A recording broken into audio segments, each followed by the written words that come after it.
Oh, hello, this is Tak Chung from Walk with Tak. Welcome to my YouTube channel. If you enjoyed this video, please like, subscribe, and share.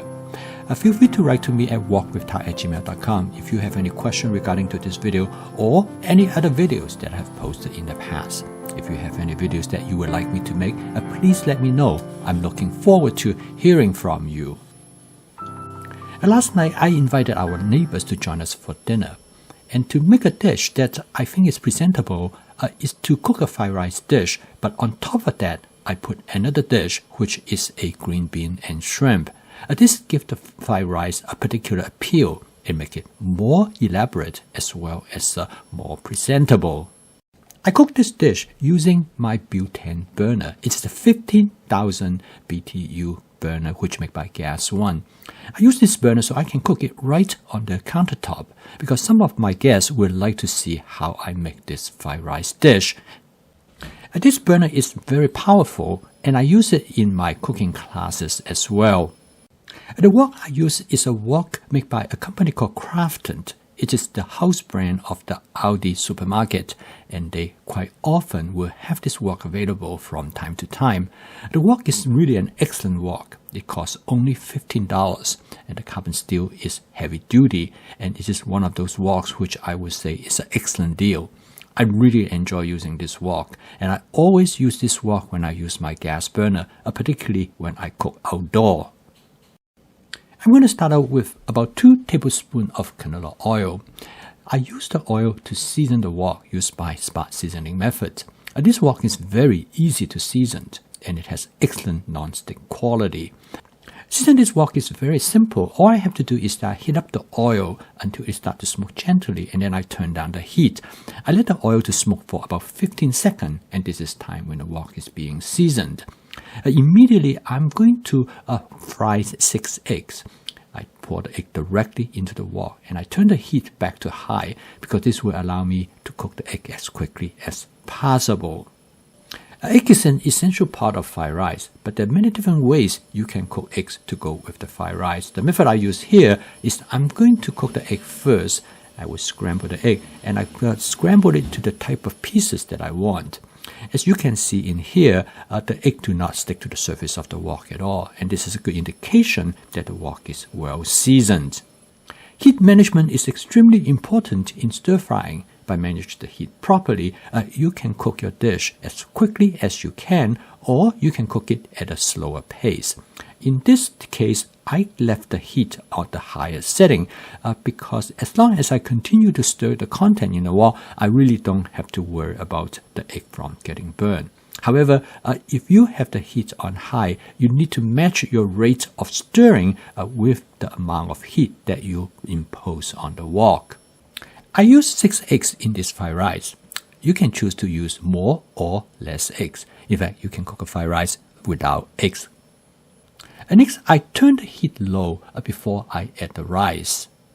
The rice that I use here are cooked rice that has been stored in the refrigerator for about 48 hours. You should store them for at least 24 hours before you use them in fried rice. This will prevent the egg from sticking to the surface of the rice. The rice that I use is a rice referred to as jasmine rice. It's a long grain rice. Depending on how long you have stored your rice, the rice kernel from the refrigerator can be quite hot and difficult to break up. I use a tool which referred to as a hamburger meat smasher. It is a wonderful tool for this particular purpose. Once I have broken up the rice, I'm going to switch to my wok spatula to mix everything together. At this point, I turn the heat back to high. You remember we turned the heat to low during the process when I break up the rice. Now I am stirring the fried rice, so I can leave the heat on high. As long as I keep stirring, I don't have to worry about the food ingredients get burned in the wok. This is the whole intention of stir frying. If you stir the ingredients, you can cook very quickly as long as you stir fast enough.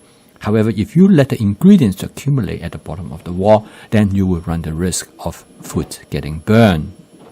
Here I use a stainless steel wok spatula that are designed specifically for stir frying. Having the right wok spatula is essential because the right wok spatula will help you to stir much more efficiently. And next, I'm going to add some frozen vegetable mix. This frozen vegetable mix has 4 different kinds of vegetables. It has green beans, peas, sweet corn, and carrot.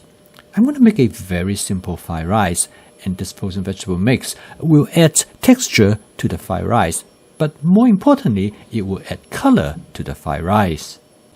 It is intentional for me to make this fried rice as simple as possible because I'm going to add other food ingredients on top of it. To season the fried rice, I'm going to use my Wok with Tak basic seasoning mix.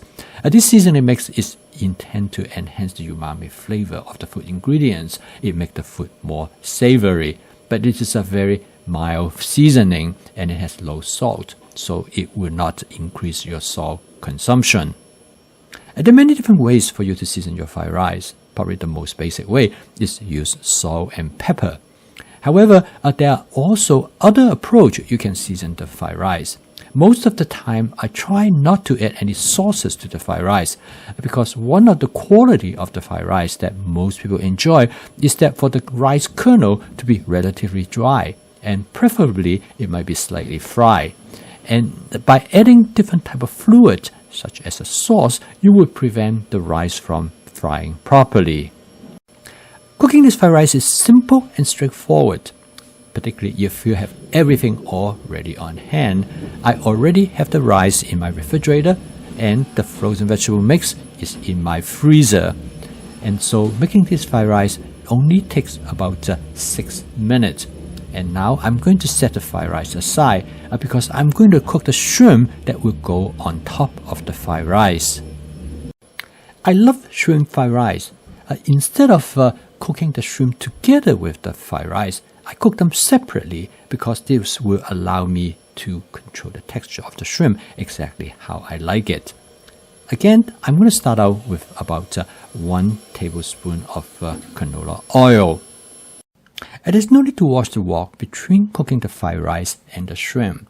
The fried rice leaves the wok relatively clean since I do not have any sauces added to it. The surface of the wok remains to be well seasoned. But nevertheless, I'm still going to use my spot seasoning method. I'm going to heat up the oil until it starts to smoke gently, and then I let it smoke for about 15 seconds by turning down the heat because I want to prevent generate too much oil film. And then now I'm ready to cook. I turn the heat back to high and I add the shrimp to it. The shrimp that I use is a jumbo shrimp. To prevent the shrimp from overcooking, I immediately add some green bean. Now this green bean has been blanched for about 2.5 minutes. As you can see, the green bean maintains great color. Blanching has 2 advantages. The first one is that by blanching them, it takes less time to stir fry when you cook it with other ingredients. And the second advantage of blanching is that it retains the green color.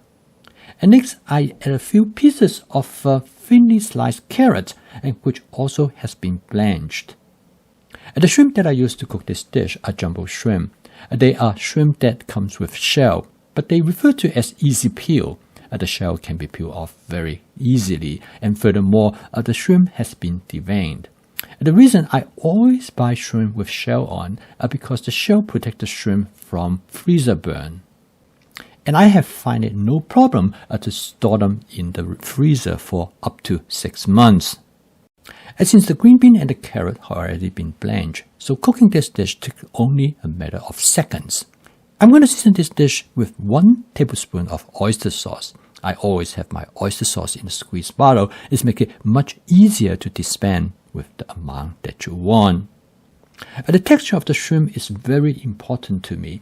I want to make sure the shrimp is properly cooked, and the texture is the best when the shrimp appear to be almost like they can be bounced around in the wok. In the past, I have tried different kinds of shrimp. I find that the jumbo shrimp works the best, particularly in regards to the flavor and texture.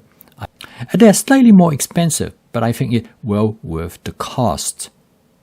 This dish is a template. The reason I call it a template is because you can substitute the ingredients in this dish with other ingredients. The green bean can be substituted with other vegetables such as broccoli, cauliflower, or snow peas. When you change the vegetables, the the experience eating this dish will be quite different. And this is where flavor chasing comes in. And through this experimentation, you can find which vegetable that might work best in combination of shrimp to go on top of the fried rice. When I present this dish to my neighbors and they really enjoy it, one thing that one of the neighbors point out is that this dish almost like you will go to eat in a Chinese restaurant because you will order a large dish and then they will serve it with either fried rice or white rice on the same plate. I frequently call this type of stir frying as combinatorial stir frying because you stir fry ingredients separately and then you combine them together. This is particularly true for ingredients have different flavor and texture. By cooking them separately, you have much better control of how you want them to come out. I post a video each day to help you to make home cooking as part of your daily routine using my fast cooking system. If you'd like to learn more about this cooking system, please subscribe to this YouTube channel.